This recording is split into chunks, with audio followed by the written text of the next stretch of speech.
That's a fur hole, isn't it? We've shifted a ton or two out of there, eh? It's a bloody big hole there, isn't it? Yeah. See where an old tunnel there, looks of it. Yeah, I wonder if, like, well, they've obviously open casted it. Yeah. Well, I believe partly collapsed and partly open cast. Well, sides have fell in there. Sides have fell in, yeah. Yeah. But all different colours. Yeah, that's like a lunar landscape, isn't it? Yeah, yeah. Let's go and see if we can find an engine. There's an engine house somewhere on this site. Seen it from down below, you know. Let's Come on, go and have a look. Come on, Roger. Yes. Good afternoon. You all right? Hi, Fred. Nice to meet Come you. to have a look at your pumping house. Yeah, it's one of the oldest in Wales, this we believe. Yeah. At least the masonry is still here, isn't it? Yeah, it's holding down now. Since they did the work with the Welsh Mines Preservation Trust, it's really consolidated. It can't be deteriorating anymore now. They left you the holding down bolts, didn't they? That's right. It'd be nice to get the engine back again, but probably scrapped long ago, I suppose. Made into knives and forks about 27 times, you know. How long have they been mining on this site? Well, if we're going back almost 4,000 years to start with. As you know of? As we know of. We've discovered stone tools, artefacts underground, and we've dated that from the timber and charcoal that we've found. And then the main start of the mining operations here, 1768, that's when the great discovery came about. And the story goes that March the 2nd, 1768, after 4 years of searching on the mountain. 6 weeks before they were due to give up. Yeah. That's right. Lots of good tales about mining like that. Yeah. Just before they were giving up. Then it became one of the biggest in the world, or the biggest in the world. Right. There's 85 shafts on the site. Really? 3,000 people employed here. Amlwch was the biggest town in Wales at the time, and they had fires all over the mountain as they were smelting.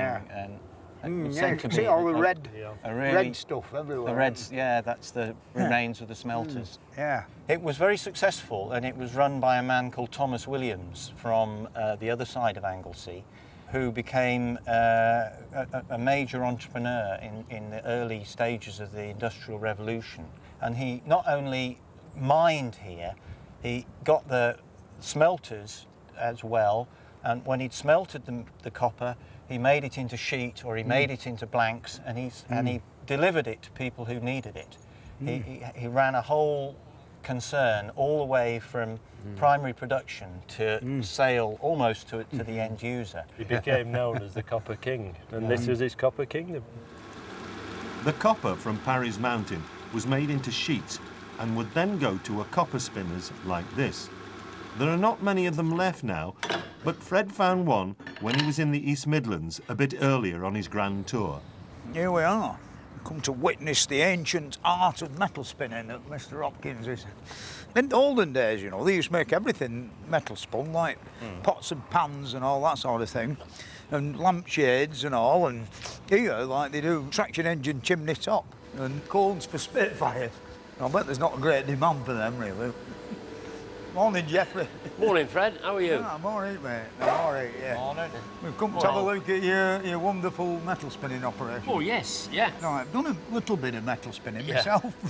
And I got this boot, do-it-yourself metal spinning. You know, and I got a pile of disasters. And in the end, I actually gave up and went seeing a proper metal spinner. And he made it look so easy, you know. When we've learnt young lads, I think it's 3 to 5 years before they're proficient at doing most of the work that comes in. I mean, you know, OK, a few days on one particular job and you've learnt it, that's it, you know. But then the next job is another challenge, and the next job after that is another challenge. But say, at the moment, we've got an Evelyn top on, so if you want to come and have a look, Jimmy's going to start spinning it.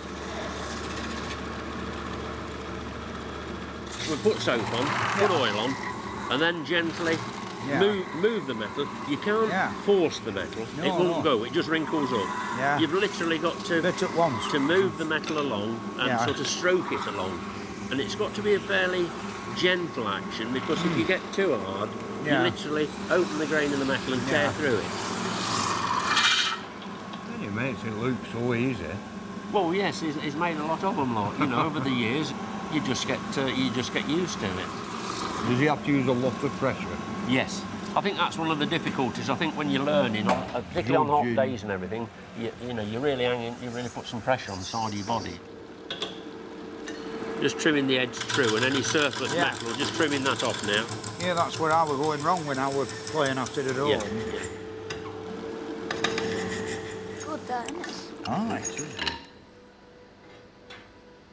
is. It isn't hot at all. It just warms a little, gets a little bit of heat on it. Done a lovely job, hasn't he? Done a good job there, mate. Not sort bottom off now. Yeah, then we produce the top piece, and the two halves are literally joined together, and we roll one over the other. So that's that one. If you want to, come and have a go on one we've got. Have a bit of a go. Yeah. Yeah, but a smaller one than that one. Yes, a bit smaller. Fred. On the steel tool, it'll make it a bit easier. Yeah. Bit of a start, that's him. Yeah, right. Hang on to the peg, Fred. Hang on to the peg, that's him. That's off you go. Not too hard. Keep stroking out. Yeah, we're getting better. You're getting better now, Fred. You're getting order for these at the rate we're going. Good job it's not a candlestick. Candle will be like that. And we'll just put a bit of soap on, and we'll take that edge over now. If you want to move round another, that's him. I just take the edge over now. That's it. Job done. Who can we give that to? And that's it. Right, you got the chimney, now we got to go home and make the rest of the engine. Yeah. Right, it's tea time, we should have mastered it. That's a good one. We'll have a go in shed when we get home, really. That's lovely, that, isn't it? Right. Just class that, Fred. I do like that. Knock us a set of candlesticks up. Yeah, all right. And there it is, finely spun copper. The engine is full of shining copper and brasswork, all made in this way and all mined from places like Parry's Mountain. Back in Anglesey, it's time for a chat about the mining. Right, Fred, these are the photographs I was talking about earlier when we were up on the mine. Yeah. Just a few here. Brian, my colleague here, has got a terrific number of photographs and has really spent years and years researching up there. So this just shows you the main drainage mine level that we've got. Some first stalactites and stalagmites in there. That's right, yeah. These ladders that we use in underground are the original ladders from around about 1840, and they're still in good nick. You can still climb up because of this water. Yeah, we use those every night we go down. We'll be going down tonight to use the same ladders. It's amazing when you think of these miners walking 2 miles to the mine and going down almost 1,000 feet, you know, doing 8-hour day, and then coming up again 1,000 feet and then back home. Thinking about it, and then working a small holding, perhaps, or going fishing. Well, the ladies there, the couple ladies, they worked a 12-hour day. You know, sort of kneeling in front of a knockstone, breaking the ore. Well, Alf was saying he's been a coal miner. And out of all the mining activity he's seen, he'd still prefer to be a coal miner. It was an easier job than any of these like that. It was preferable to be working where you could see the roof just above your head than looking up from one of them levels and you can't see nothing. It's so high, you know, which is a bit frightening, that. To me, anyway.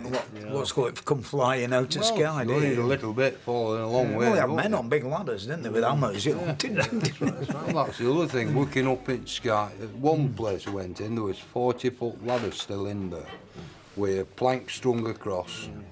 And they'd be working on them with drilling machines, hammers, and you name it. So, no, I prefer coal mining every day.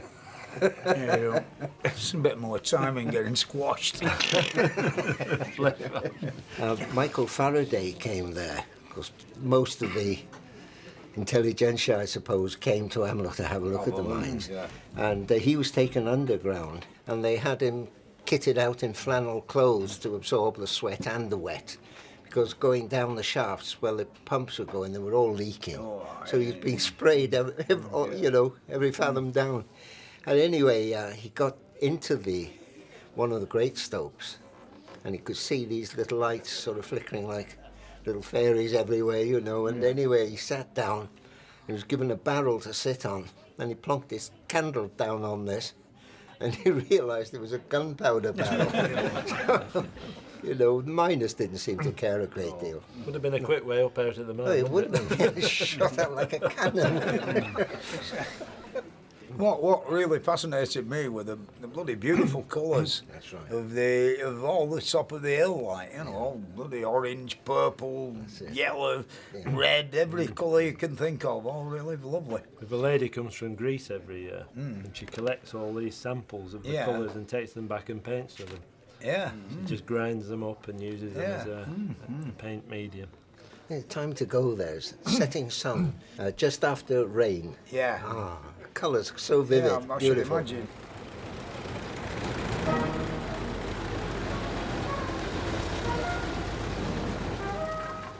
As well as copper, North Wales was also the centre of the slate industry. From Anglesey, Fred is heading for the Welsh Slate Museum at Llanberis to see the workshops there. But first he's got to find somewhere to park the engine, so he's making a little detour to the Festiniog Railway, which was built to transport slate from Festiniog to the sea at Portmarnock.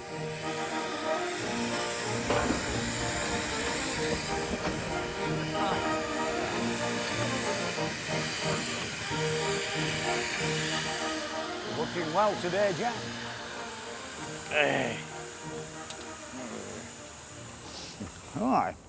This is a nice one, isn't it? 1891. Cool down. Hello, Fred. Welcome to the Festiniog Railway. Hello. How are you, mate? All right. Very well, yes, very well. Yeah. I wonder how much of the engine is like original. Well, that's always an interesting question, isn't it? We think the boiler is. Yeah. We think that's 113 years old. Yeah. Don't know. Does that make it the oldest one in Britain, do you reckon? I reckon it's getting a bit that way, yeah.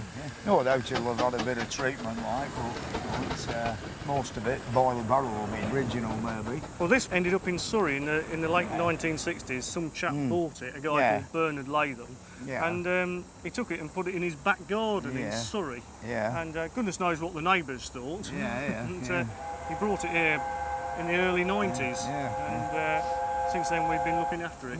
I bet it never thought it'd end up back in its old hunting grounds. Yeah, and moving slate wagons around as well. Yeah. Them are interesting in themselves, aren't they? I mean, when you think the thousands and thousands of tons of slates that them have moved for the rooftops of the world. Well, I'll tell you what, Fred, would you like to come with us down to our works and have a look at where we restore them? It would be a pleasure. Right, on your pop. No problem.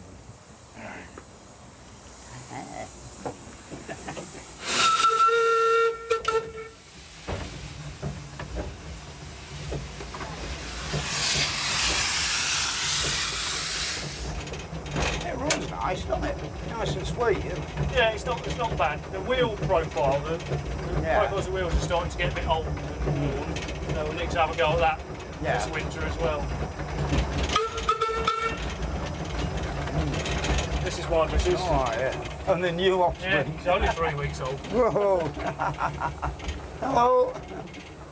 Having fun? Oh, yeah. Easier than working this, messing about, you know. See you later. Right then, Fred, I've got the token. Right, what shall I do with this? Well, as long as we don't lose it, we're on.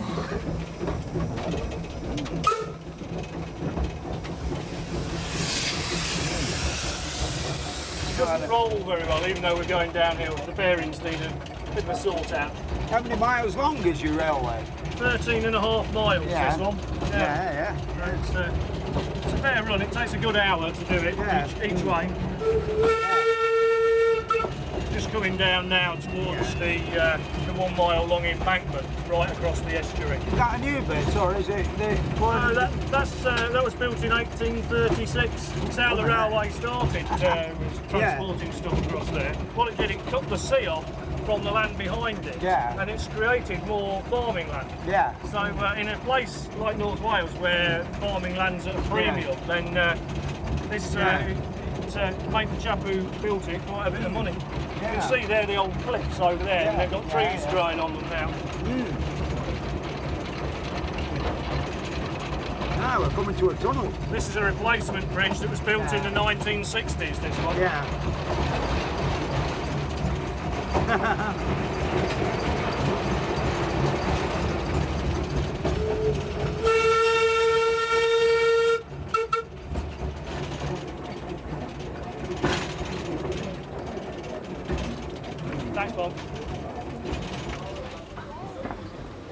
The Festiniog Railway was an industrial railway built to transport slate.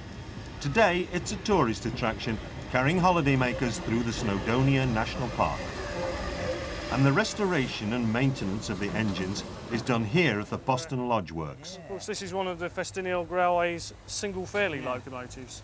Yeah, like half of one, like. Yeah, it's half of one. You can see the bogie there that sort on the front is powered, and the one at the back is unpowered. It's very smooth engine, very smooth riding. It was built in the 1870s, and by 1930 it was completely worn out, and they scrapped it. So all that was left was the chimney and the reversing lever. And you started from that? Started from that. This is our newest engine, but round the corner here is Prince, which is the oldest working steam engine in the world. It dates back to 1863. And when the railway closed in 1946, there was a new boiler for this one in the workshops. So when the revivalists came along to reopen the line, here was a new boiler just waiting to go. So this was the first engine running. Because of that, it has a very special place in Festiniog Railway history.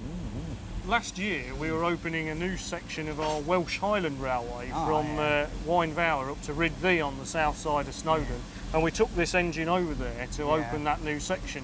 And Prince Charles came along and actually drove this engine and made his day having a bit of a drive with it. Royal connections, eh? Yeah, absolutely.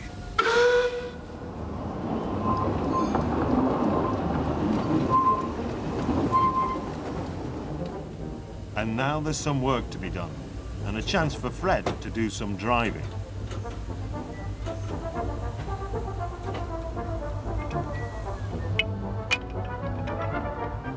So then, Fred, we said it was all about moving slate about, and here you are, an authentic Festiniog Railway slate train. It's all yours, Fred. Are the wagons full? Aye, they are.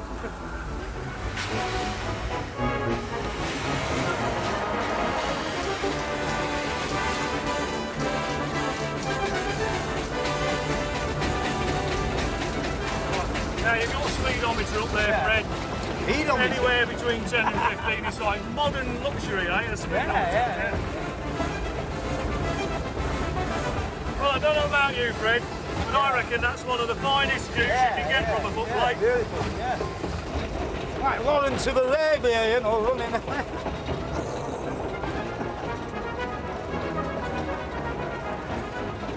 You have to slow down at the bend and just leave it. Well, it's a 15-mile-an-hour limit on the bend, and we're only doing 14, so we're fine. I'm enjoying this.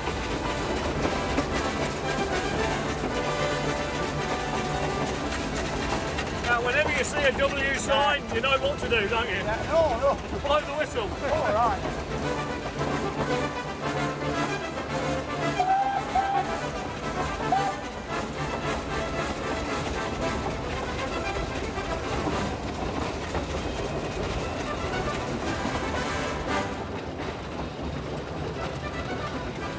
You can see a red light, but we're just going onto a track circuit. When that detects us, it will set the station up for us and it will give us a green light. So it should change at any minute.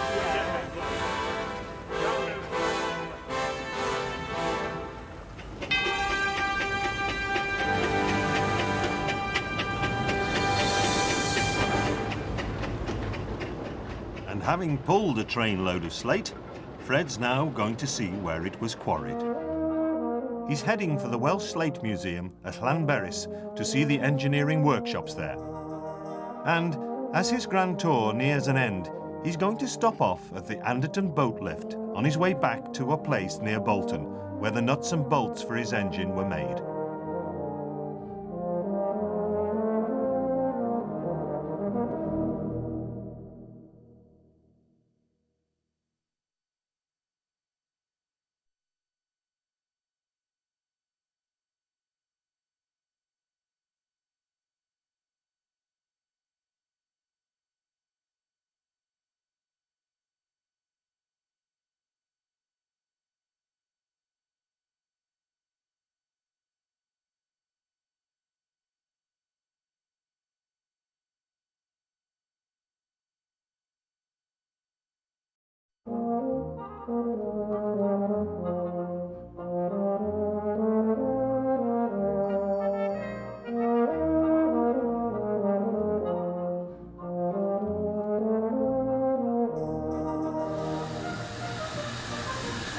Fred Dibnah is on the final stage of his grand tour of Britain's industrial past. He's in the mountains of Snowdonia in North Wales with his steersman, Alf Mullenby, and his sons, Jack and Roger. They're on their way to see a Victorian workshop, the kind of place where an engine like Fred's would have been built. To get there, they have to cross the Llanberis Pass in Snowdonia. It's a big test for the engine, but it's performing well.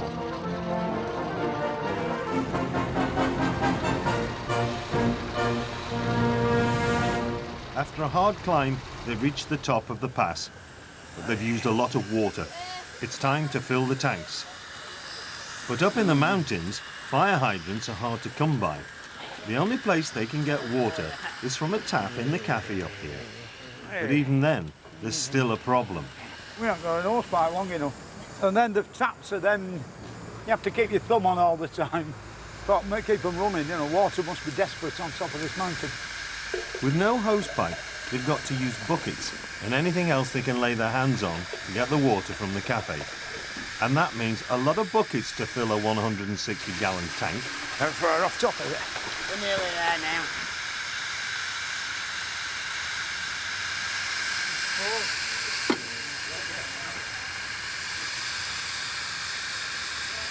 Yeah, Rog. Is it in gear? Yeah. Oh, wait a minute then, hang on. Looks like it's going to rain, doesn't it? I'm not long over. Eh? I've driven it on my own now. Yeah, I'm just looking at how you've bashed my engine about him. Anyway. We better put 11 in because Are you in the coop? Yeah. With the tank full, it's time to get the dinner ready. And they're going to cook it in the old traction engine men's way, while Fred keeps the fans happy. G-I-E. With more potatoes than we've got tin foil for. Let's see what it turns out like with a big hole on the side. No, that, because with more potatoes than with tin foil. Sorry about the oily finger marks, you know, make it more authentic. You can do baked beans on the cylinder block, spaghetti rings on the cylinder block, eggs and bacon on the shovel, roast lamb, spare ribs. I've never tried toast, but we could.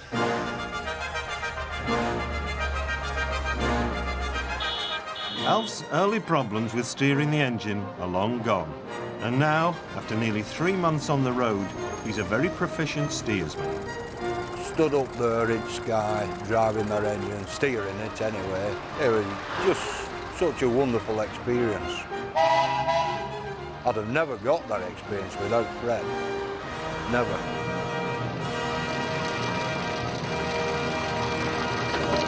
Is the club open? As ever, it's been hot, thirsty work driving down the pass, and Fred's in need of some liquid refreshment. Eh? I mean, you'd think, you know, what time of the licensing hours in Wales, you know? I thought they were any time now. Yeah, well, some people do. Well, it's... They do that well at weekend, they don't bother opening during We've the had week. glasses on, I'll be able to tell you the time. 14 minutes past 1. Right, 14 minutes past 1. Oh, might as well press on, yeah. Right, we're going. I'm ready. Are you all right? Break off on the trailer, Jack. Speed limit up here, we can open it up a bit.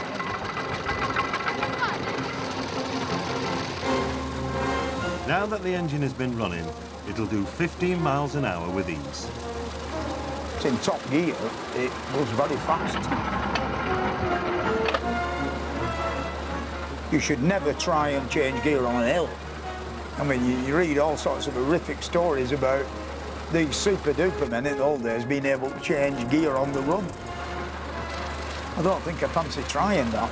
Maybe on level it's not so bad, but on any hills, you know, that's a bit fatal, I think.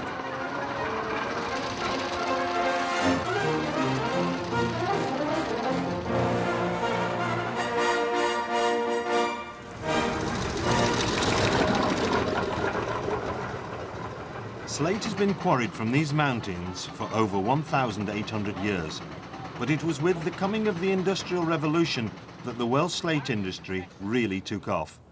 Fred and his team are on their way to the Welsh Slate Museum down at the bottom of the pass. But before they get there, those potatoes need looking at.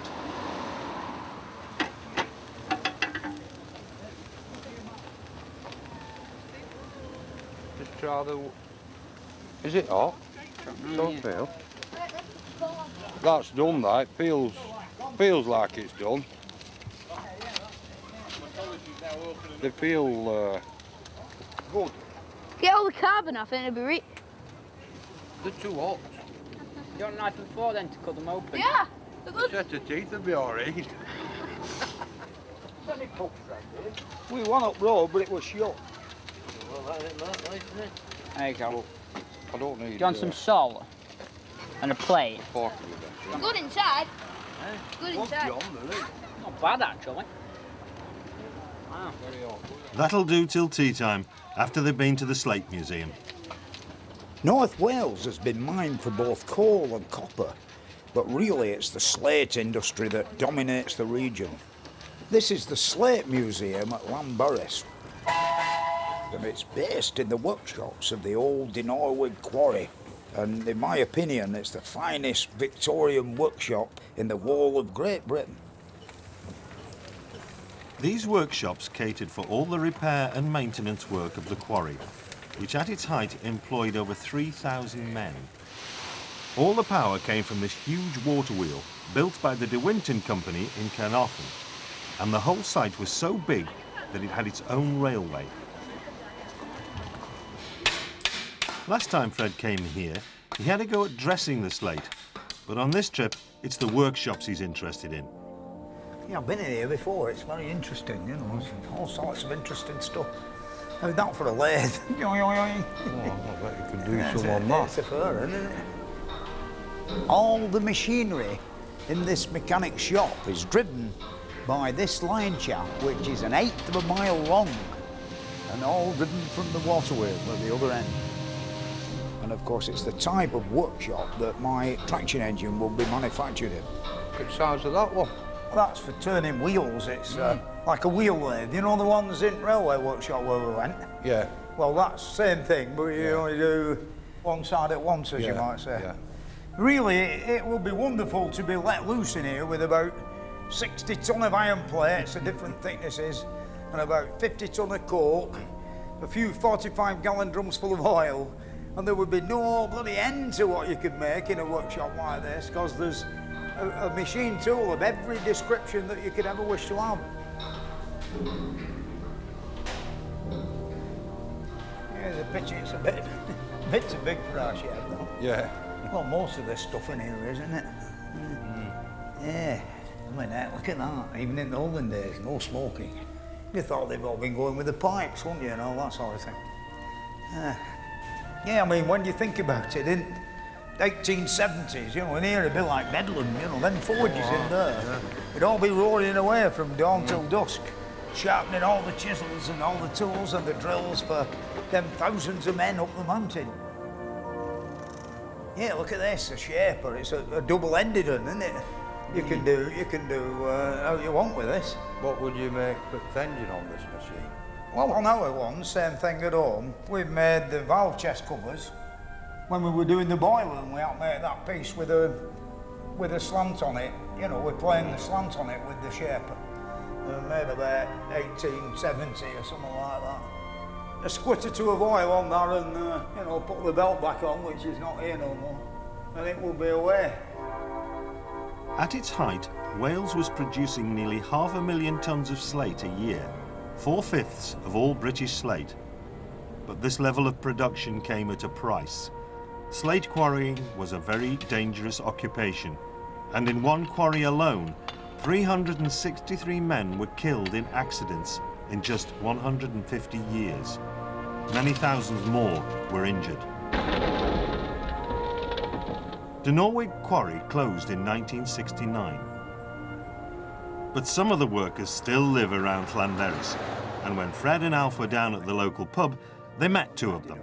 Yeah, Some Hello, big... gents. How do you do? How are you? I saw you steaming down this morning. All right. Yeah. Whereabouts were you going? We went to the museum workshop, you know, Oh, which that's is interesting. which is How did you find a it? lovely Alright? place. That's where I Yeah. served my time. Yeah, well- Started in 1953. In fact, yeah, when the quarry was, going. And There must have been a lot of opportunity for fitting and mending things. Absolutely, you're telling me, because I remember blacksmiths there, 6 of them working flat out. It's Yes. nice to see them still there, isn't it? Being kept, for people to see. And the anvils as well. Fires would hardly go out, would they? There's a true story about chaps from Carnarvon working at the quarry. What they used to do then, somebody came looking for a job, they had to knock on the door of the manager's office, and when you said come in, they used to take their caps off. Oh, yes, you had to take showing the cap. respect to the manager. Well, this chap from Carnarvon came there to look for a job, and he knocked the door, and the manager said, come in, and he walked in with his cap still on his head. He said, do you know what you're supposed to do when you walk into the manager's office? You take your cap off. I'm coming here for a job, not for a bloody haircut, he said. That's a good, isn't it?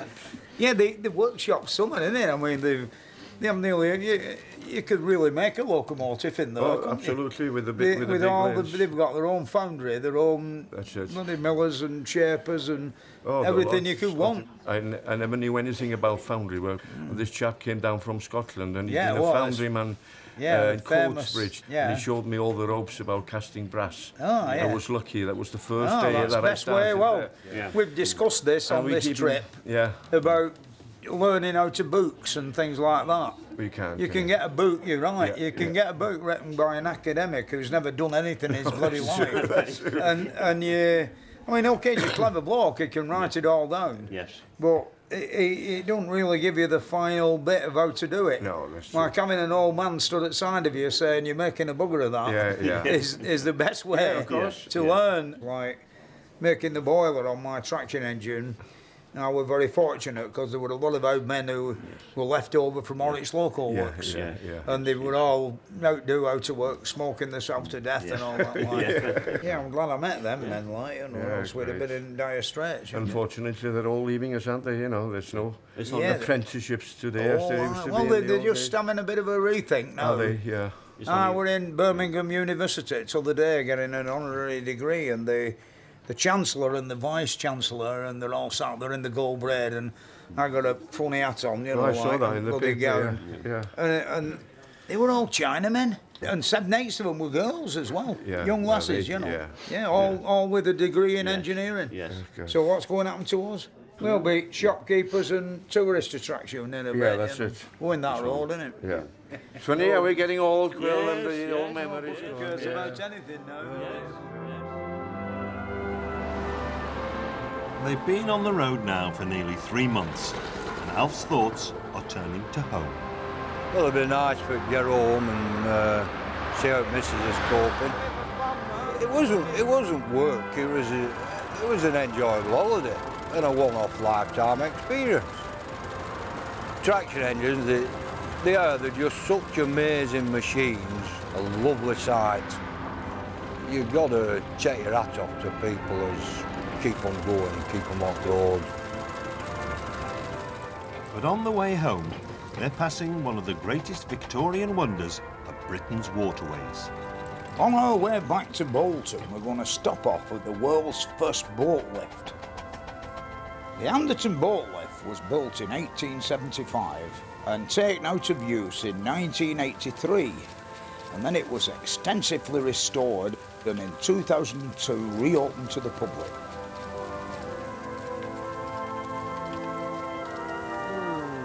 The boat lift is a black and white Victorian iron masterpiece with a checkered history.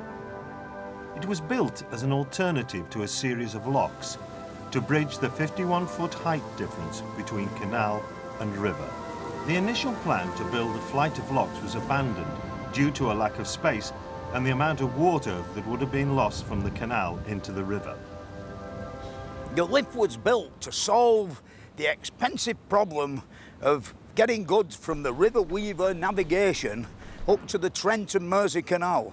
The goods mainly were pottery from Staffordshire and salt from Cheshire going back the other way. Changes in the design took it over budget by as much as £50,000. Really, you know, I think they did quite well getting it up in 30 months. I'm now going off to see Tim and Harry, who are going to give me a ride on the thing. Hi, good afternoon, Tim. Hi, how you doing, Fred? I'm all right, mate. Nice to see you. Are you going to give me a ride on your boat? Yeah, if you'd like to come aboard the Storyteller, we'll set sail. Aye. Well, here it is, Anderton boat lift. Yeah. The lift has 2 caissons, and each caisson can accommodate 2 narrowboats. What we're doing at the moment is actually in the aqueduct, which was built in 1875. When we were doing the refurbishment, we had to do a lot of calculations to work out how strong these girders were. Victorian engineers were good, but they weren't quite that good. Oh, I know that, yeah. They generally sometimes overdid it, and sometimes didn't overdo it, yeah. Oh, here we are. We've had to add safety features like the buffer, just in case anybody were to go into the gate. Enthusiastic, We see from the photographs how they built this 1908 structure. They had small derrick cranes, steam-driven ones on trestles. It's like for any bridge building were quite fantastic, really, weren't it? How they did it. The amount of men that died, That's right. There were generally 5 or 6 on every project.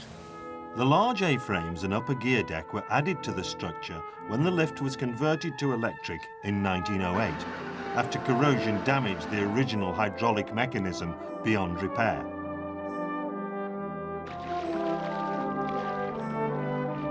The lift was sympathetically restored to hydraulic operation in 2002 after an extensive £7 million overhaul. We took the main A-frames off as one piece, like giant Meccano, really. Carry the machine. Actually took the whole thing down? Yeah. And then re-erected it? Re-erected it about a year later, once everything had been refurbished. When the caisson's like full of water, like how heavy is it? But a caisson full of water weighs 250 tonnes. Both caissons are balanced at the moment, and all we do is transfer the oil from one piston to another.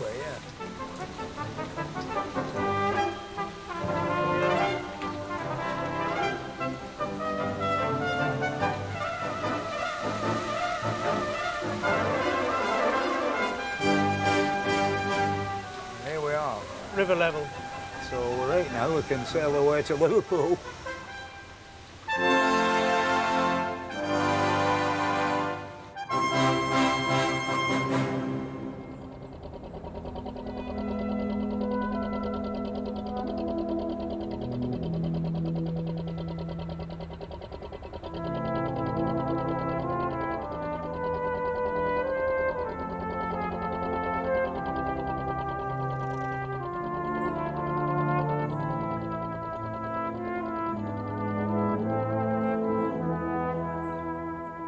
It's been a long trip, but the end is now in sight. Me and Fred work well together. Fred's very easy to get on with. He'd all this hanging over him with a terminal illness, but he insisted on keeping going. He intended keeping going. He was determined to get round to as many people as possible. He's given as much and he's getting as much back. You go past the school, there's kids run to railways, teachers and all, they were just as bad. It's just a wonderful feeling when you're on the engine and everybody's waving to you. Every time we stopped, people would descend on us. The joy on their faces, all the snapping they did all over the place. They just loved Fred. It was just a fantastic opportunity to get round to places where I would never have got to. Some lovely memories, stood up near furnaces. If I hadn't known Fred, I'd have never got on that steam launch on Coniston. I can sit back at chair and close my eyes and drive down Llanberis Pass with Fred. And on the engine, like going over at Forth Bridge, the only steam vehicle to go over under its own power. Them are the real highlights. But before they go home, there are another couple of places to visit, because it was around here that some of the most important parts of Fred's engine were made. As they've driven the engine around, they've always had to know what the steam pressure was and how much water they had in the tank. If the pressure had got too high or the water level had got too low, the consequences would have been disastrous. So the pressure and water gauges are absolutely vital.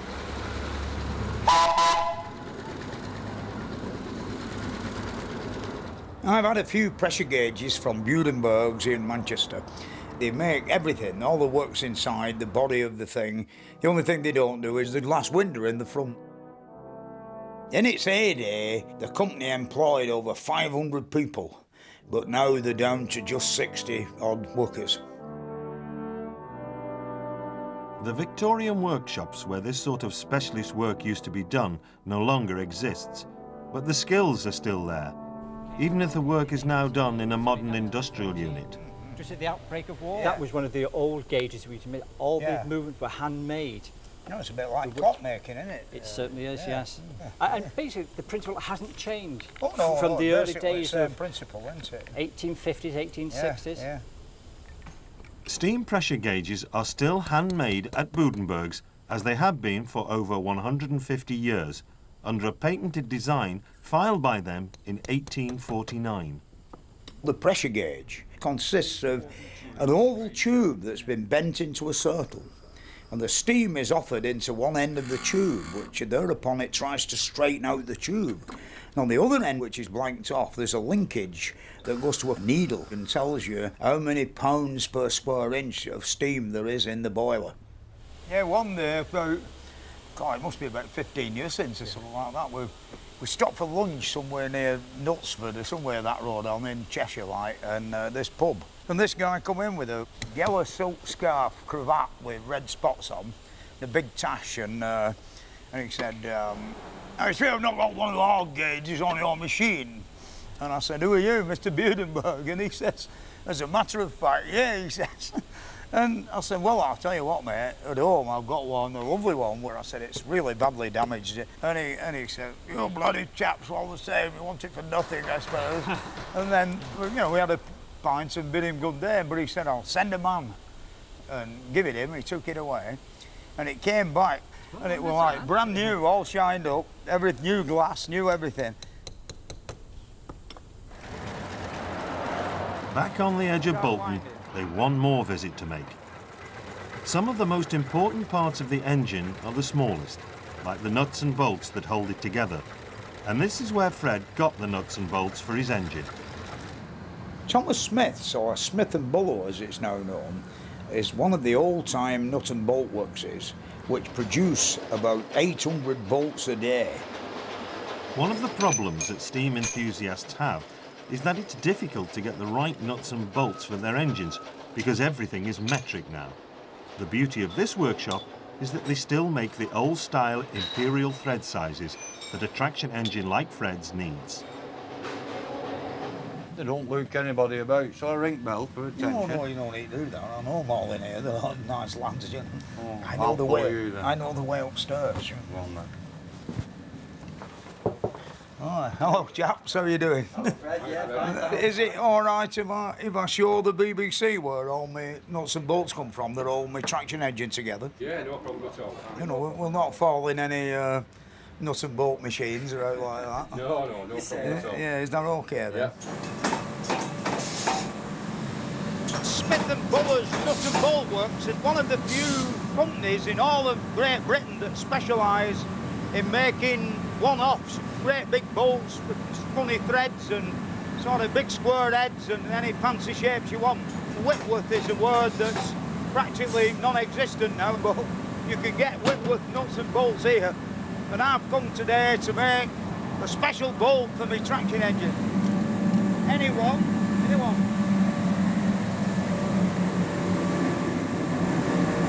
Manchester, Sir Joseph Whitworth perfected the standardisation of screw threads, so everybody could make nuts and bolts that were all practically the same. Up until the beginning of the Industrial Revolution, threads and bolts and nuts had been individually made. I've actually worked on machinery where each nut was made to fit the bolt, and when you screwed them on, they waddled about as they went down until they actually landed on the face that they were intended to go on. Whitworth realised that if all engineers could use the same machinery for making threads and measuring, mass production would be immediately possible.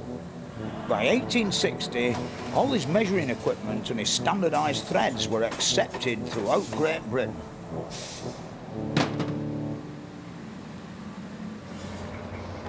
Where are we going now? I think we're going to the stores. Size of them, Fred. Oh, they were nice, aren't they? Beautiful. Yeah. Made in Holland. Magic.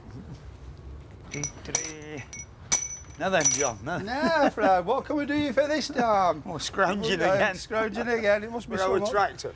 Do you fancy a cup of water? Oh, yeah, we'll have a brew while we're We'll talking. sort some of that. We used all them 1.5", 5/8 set screws for all the tyres on the tractor. We had the back wheels in the back kitchen and it were 3 inches deep in swarf drilling all holes and putting threads down the holes for them screwing.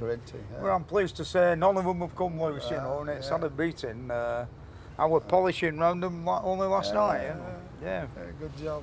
Yeah, my tractor's more or less all together by Mr. Smith's nuts and bolts. I can't remember whether I paid for them or whether they given me. I think it were 3 postcards we got for that with your picture on a postcard. That's what it cost you. I've forgotten about that. Some history in here, you know. Nah. So we keep managing keep going. Oh, but you're still here, that's the main thing. Yeah. We're going on a look at thread cutting shop. Yeah, mind the horse pipe. Me just squat all up my leg. Yeah, we'll see if we put some threads on the end of here for us. Hiya, Tony. How you doing? And can't know you put some threads on here for us. Do you want to put the thread on it? No.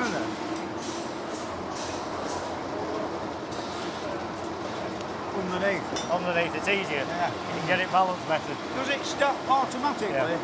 Oh, yeah, like a lathe. Yeah. That's the tricky bit, isn't it? Hitting it in the middle. Hitting it in the middle, yeah. There.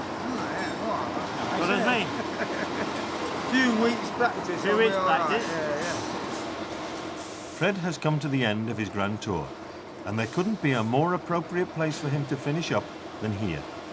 Because as places like this modernised, they had to do away with the old technology, like the line shafting that once drove all the machines here. I remember coming by here about 20 odd years ago. Yeah. They were all lying in yard, weren't they? And they said, well, you can have whatever you want. But Fred was able to provide a good home for it.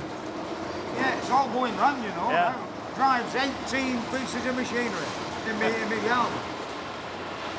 From Smith Buller, it's just a short drive through Bolton to get back to Fred's garden.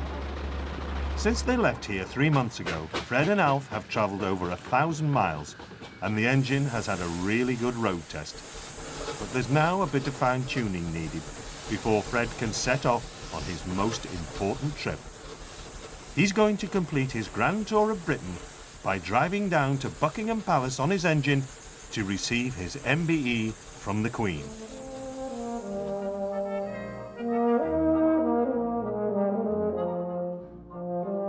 Next week, we'll follow Fred down to London on the engine as he visits some famous sites on his way to Buckingham Palace. And we'll accompany him as he goes to receive his MBE.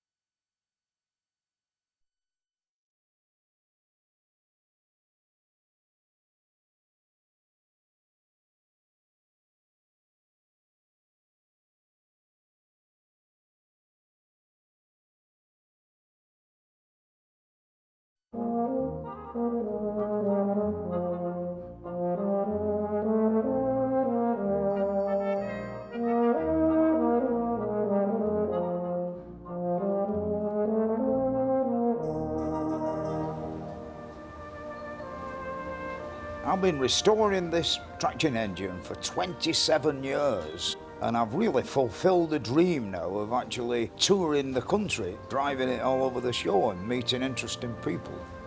But I've one more long journey to make, all the way to London, to meet the Queen and receive an MBE for services to industrial heritage and broadcasting. On my way to London, we've stopped off at the Great Central Railway, which is one of the best preserved railways because it's got a double track like proper railways did have. Most preserved railways are single line affairs, which were once branch lines, but this is a proper main line affair. Yeah, in the great days of steam railways, there were like two routes up England, you know, one up the west coast and one up the east coast. But in 1893, the Great Central put one up the middle. Yeah. And I think it was something like 1899 they got from London to Leicester. And of course now it's the only main line railway that has real steam engines on it. And I believe on two tracks. 20 here under preservation, haven't there? And here we are at the locomotive. Hello, this is Fred, the driver. Two Freds, eh? I won't be coming with you. All right. Well, we'll look after him. I have to go and have a look at going on with reverse traction engine, fire all door. Right.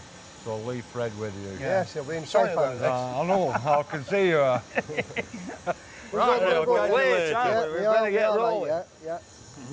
Right. Bloody hell. You had a big beer belly, you'd never get through though, would you? You wouldn't. This 04 class locomotive is one of only two surviving engines from the original Great Central Railway. Built in 1912, it was restored here at the railway and now forms part of the National Collection. For Fred, riding on the footplate of a steam locomotive like this has never lost its magic. But for Alf, there's always something to do back on Fred's engine. How you going on with it, Jack? Okay. Hello. Yeah. Oh, you've got it on? Yes. Is it working all right, opening all right? Yeah. You're happy with it? Yeah.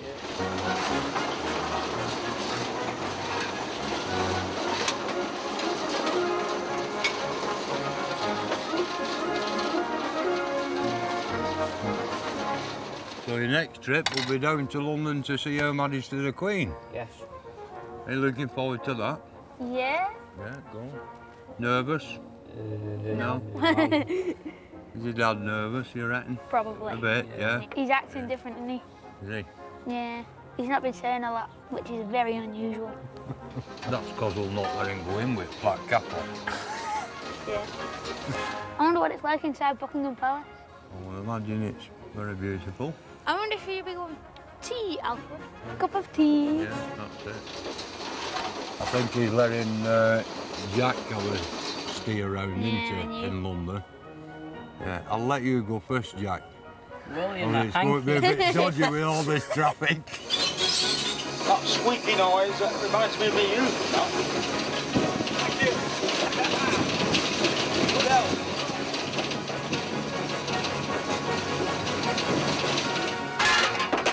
That was bad, didn't we? How many tons have we got behind with the carriages? 234 Yeah. And I reckon we didn't burn much above 500 or 600 weight, did we? I wonder how much diesel fuel it would take for move same weight. How far is it, Alf, from here to London? I've no idea, to be honest. Oh, quite a long drive. Oh, it's be a fair way from here. See you, mate. Ta-ra. Now. Right, now then, Graham. Did you like that? I did indeed. All right, we're all right. Right, we're going to have a look around at the Craig, engine yes. shed. Yeah. And this is where the engine was restored.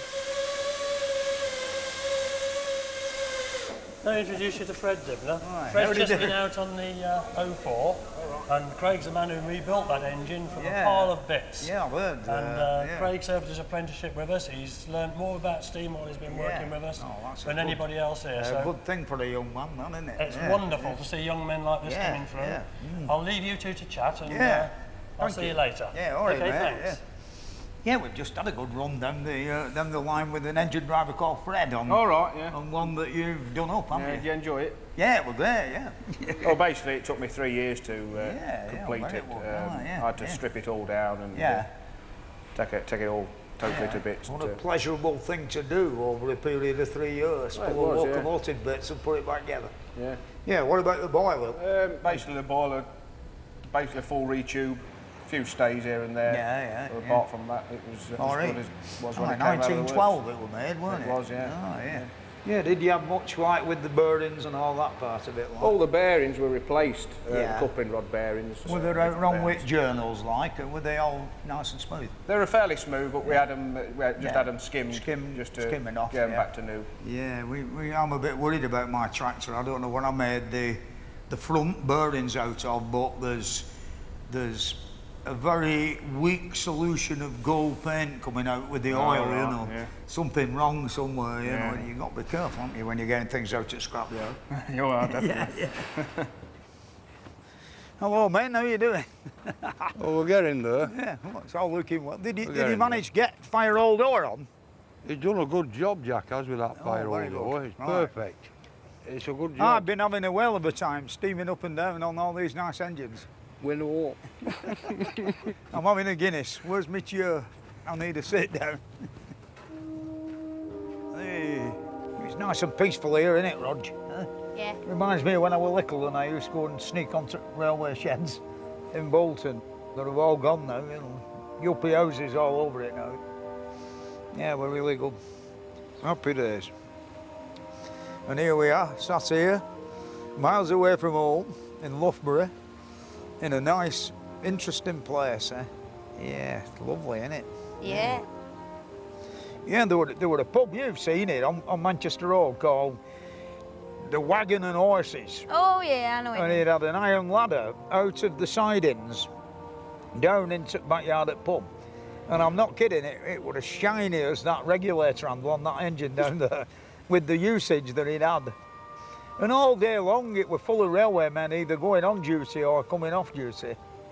And on a Saturday night and a Friday night it was chock bloody full. You couldn't get a pint, and on the big bridge over at Main Road, it'd be like a black five with 40 wagons of coal, blowing its head off into the sky, and driver and fireman in the pub would just have another before we set off. And then when they got up the ladder and on the engine, you know, blasting on the whistle and away they went.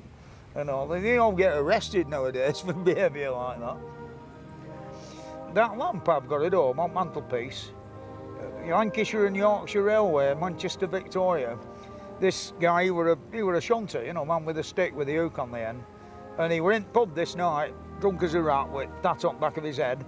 You know, like Will A in that film, Oh, Mr. Porter. Drunk as a rat, like, you know, and it says, what are you going to do with your lamp? And he says, buy us a pint and you can have the bloody thing, you know, and he give it. I bought him a pint and he gave it me. Yeah, he'll be gone and all now. But I've still got the lamp. It'll be yours someday. Is that the one above in the mantelpiece in the parlour? Yeah, in parlour at home, yeah. And there's the ones above the lathe. Yeah, the ones in the shed Huey Winterbottom got me then for steamroll. They were brand new, them square ones. Can have them as well.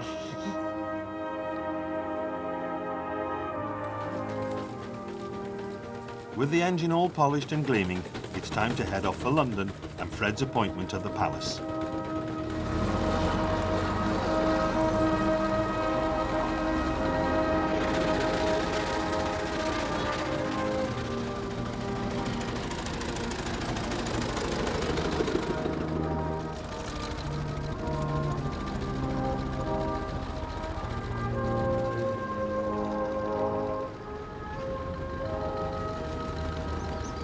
I'm enjoying this trip, really.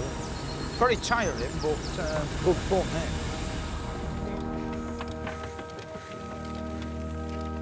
But on the way, there's another little detour. Well, now then.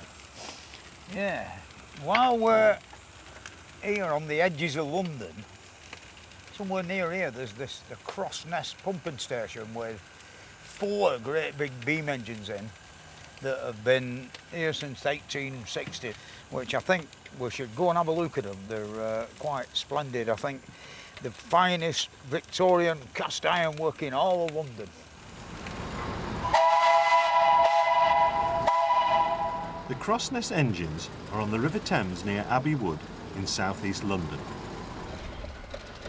So it's been quite a detour for Fred and his team. But he's wanted to see these engines for a long time, and he knows this may be his last chance. Here we are. Right, disembark. Put the brake on, Roger. Get in here, Fred, have a warm. Big out, isn't it? Well, we're here. This is it, you know, isn't it? Built in 1865 when the River Thames were full of pollution and all the water supply were bad news. Mr. Joseph Basil Jett got the job of cleaning it all up, and he built 85 miles of sewers to clean up London, and then, of course, 3 pumping stations, I believe, to you know, help out when it started going up Brew. This is the remains of, you know, the last one. The last one. We'd still got the engines in, you know, like all the others. Some of them are there, but there's no engines. And I believe this is the biggest pumping engine, well, the beam engine in the world, isn't it? Well, it's supposed to be, yeah. We'll go and have a look at it, eh? Yeah. Come on, boys. We'll go and have a look. Okay, come on in, yeah.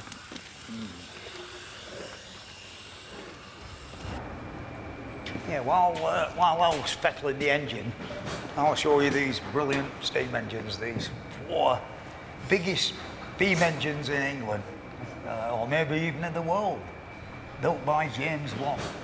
Originally, they had 12 Cornish boilers that burned 5,000 tonnes of coal every year to make them all go, you know, provide the steam and pump the raw sewage of London down into the River Thames. By 1920 odd, it were all over with, you know, they were derelict, finished, redundant, and they were heavily vandalised. Really, but for these fine people here who restored it, it would have gone, it would have disappeared forever. And really, how can you destroy something as magic and beautiful as this? How did it? Welcome, Fred. Come to have a look at your beautiful engine. Lovely, isn't it? Yeah, yeah. Well, a quarter of it. How long does it take to do this bit like? About 18 years to do this. Yeah. These are all original parts, polished up by elbow grease. Oh, this cast iron works beautiful, isn't it? Come and have a look at the rest of the engine.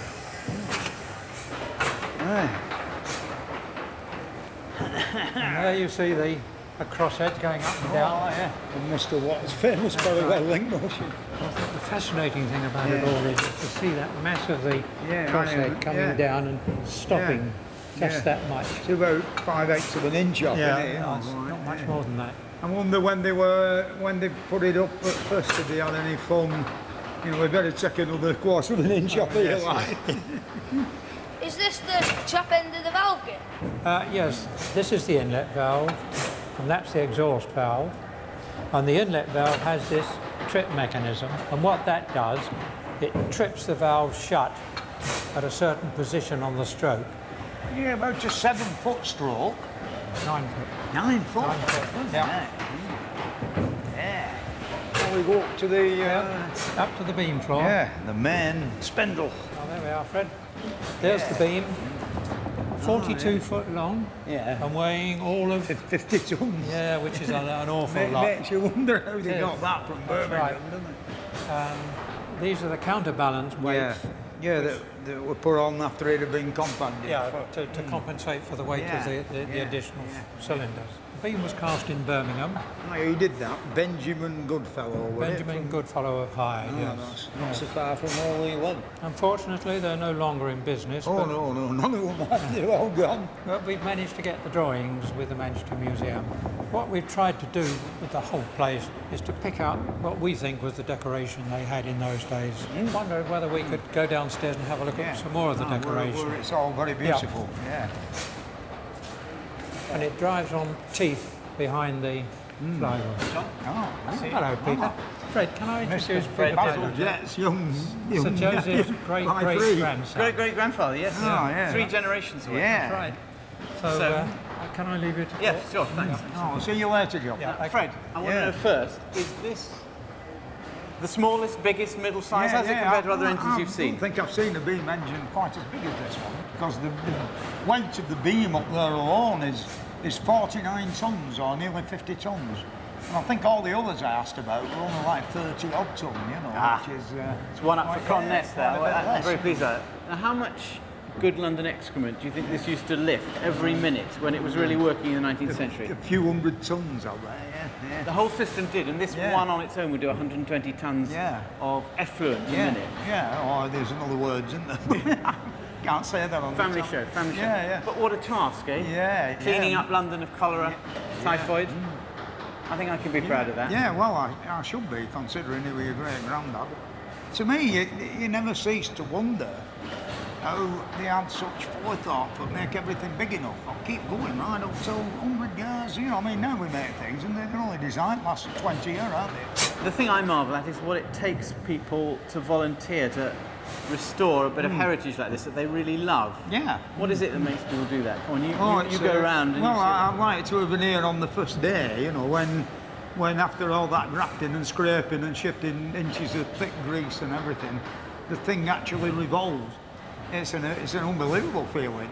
I mean, it's because of doing stuff like that, all the different engines you've helped, the voluntary stuff you've done. Is it why you've got your visit to the palace? Oh, yeah. Well, I think it's something to do with that. Yeah. I think it is. Really. Yeah. How do you feel about that? Yeah. Well, a bit of a surprise, I'll tell you, when I got the letter from Buckingham Palace, summoning me to meet the Queen. Did the letter summoning you to the palace, did it give you the reason why? Yeah, services to heritage and TV work or something. I'll vote for that. Put it there, mate. All right. Brilliant. Thank you very much. Great to have you here today. Yeah, thank you. I've enjoyed it, believe me. After leaving the magnificent pumping engines of Mr. Basil Jets, we're going to the centre of London to have a look round at all the sites and go over a few bridges and cause general havoc with the traffic. Oh, but all right, you're getting into that lane at least, you know.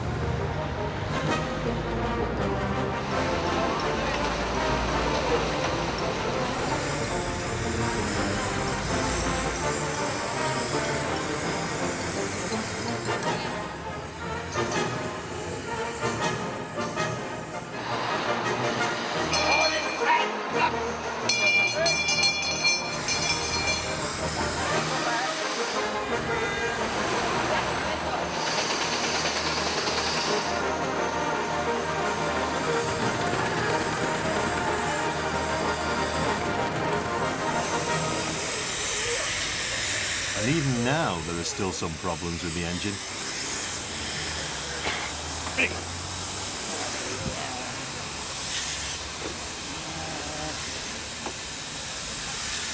Wait a minute, wants a clonk. Oh, let me get an hammer. Hammer. Have to mend this when we get back to base, you know. That's it. Oh, the engine's going very well, but the one or two small faults like this plug, every time you go over a bump it goes further down and we can't turn it on. I don't know how much water we've got in it. Yeah, it's above the hole. That's all right now.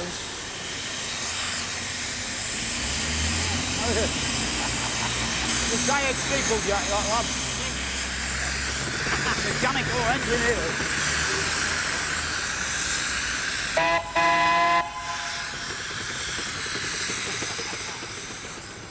But driving a traction engine round the centre of London is hot, thirsty work, and there are too many nice pubs along the route to drive past them all without sampling some London beer. Well, we're going to have a swift half, you know. Yeah, all right. Oh, sorry. Take me one over here, and I'll stop here. The other thing is, I've more money. Jack, where was that 20 quid Mum gave us? No, that's train I'll see if ticket. there's any in the van. Brilliant. Right, come Money on. like this, you mean? Yeah. Oh, we got 10. Yeah, that's a £10 note. Come on. Yeah, you keep guard, and if anybody comes, we've stopped for... I'll walk about with the oil can and try and look intelligent.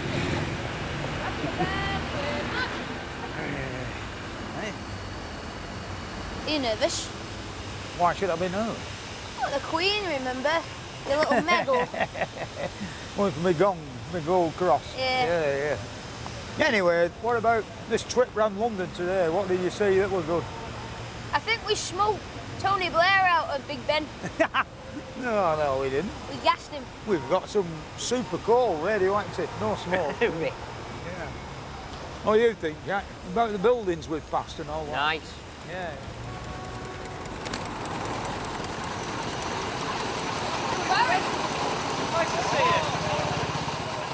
And Fred's got a very special parking place reserved, just by the palace. We've been given permission to park it up on the Guards Parade Ground next door to Buckingham Palace while we go and receive our award off the Queen. Which should certainly be safe here.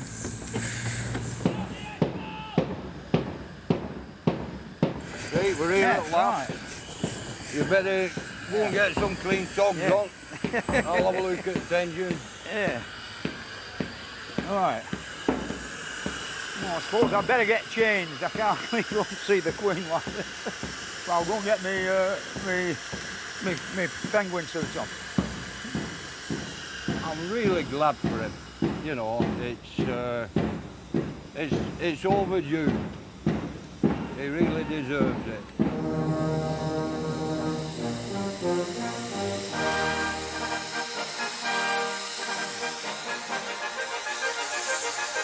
I'm ready now to go and see the Queen.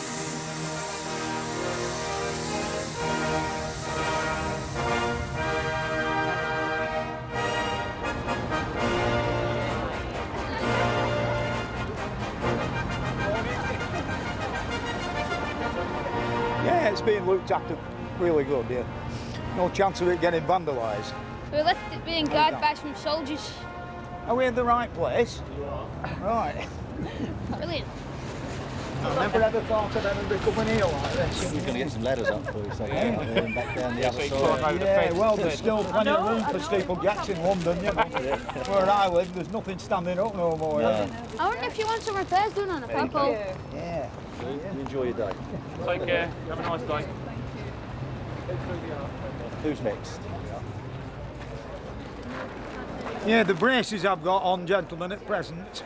The back connection is the buttonhole in the back pocket, and the front are the two tightening up pieces. But there's no belt lugs on these pants. Yeah, well deserved.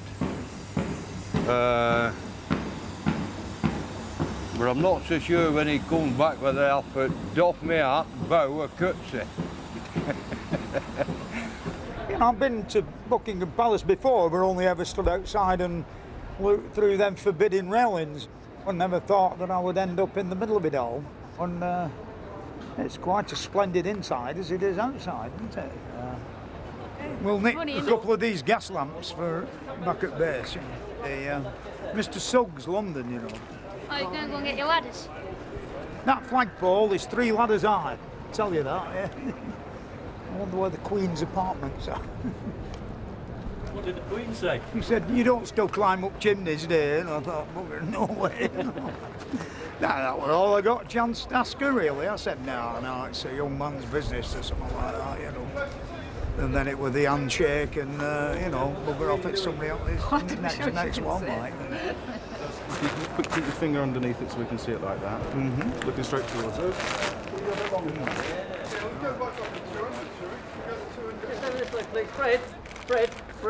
Fred! And here I am, stood in the middle of Buckingham Palace with the medal. Just hold it up a bit. That's lovely. So what was it like meeting the Queen today? Well, I don't know.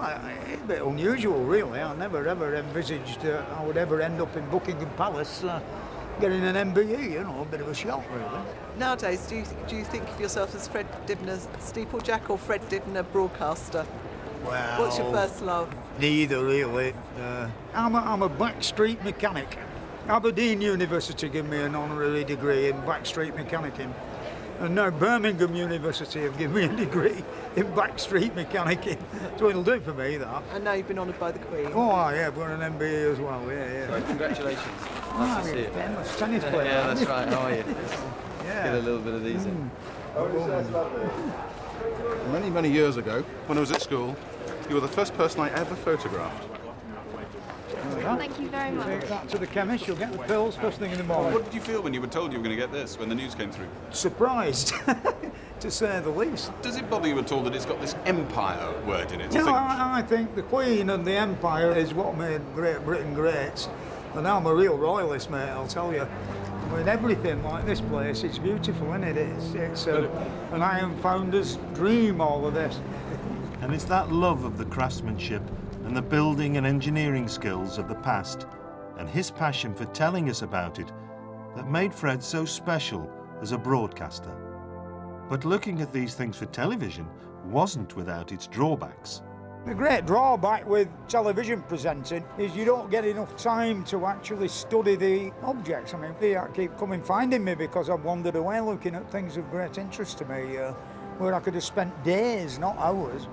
Like the lantern on Ely Cathedral, quite a magnificent piece of woodwork to me. That's why we created that model that we did, that were my version of how them men got it all up there in the Middle Ages. And then, of course, there's the more modern wonders of the world, like the Forth Rail Bridge, and even the more modern ones, you know, the suspension bridges made of wire, which are quite fantastic things. The most exciting one was the one over at M62. I've never ever seen anything go over that bridge, but when you're up there, you don't even know where you are. All of a sudden, you just come to these two handrails and whoop, 200 foot down. Of all the people that I've met, who are like the lads who really do it for a living proper, like the steam hammer men in Sheffield, they were like, no talking, like a team, perfectly rehearsed in every move. That to me were brilliant. I just like that style of workman, like boilers and riveting and all of that sort of thing.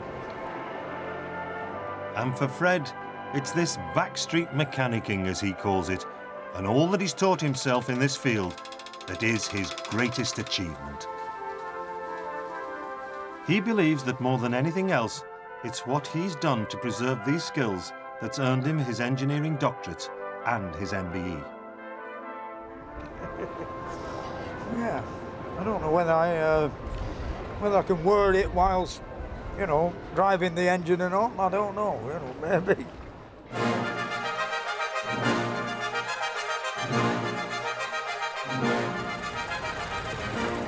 That's it. A lifetime's ambition fulfilled. Now it's time to celebrate. And what a way to see the sights. Do you see the big wheel? The London Eye, that's called. Yeah, all the ridge tiles on the Houses of Parliament are all cast iron. There's lots of beautiful buildings in London, isn't there?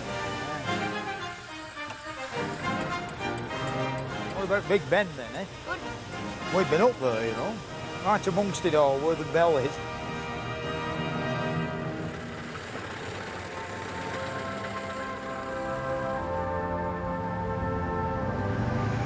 Where are we going now?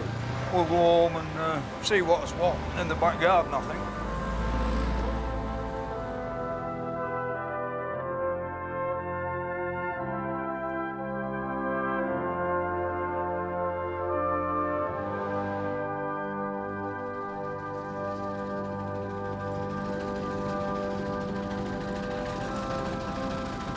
Well, I've done it. It's finished.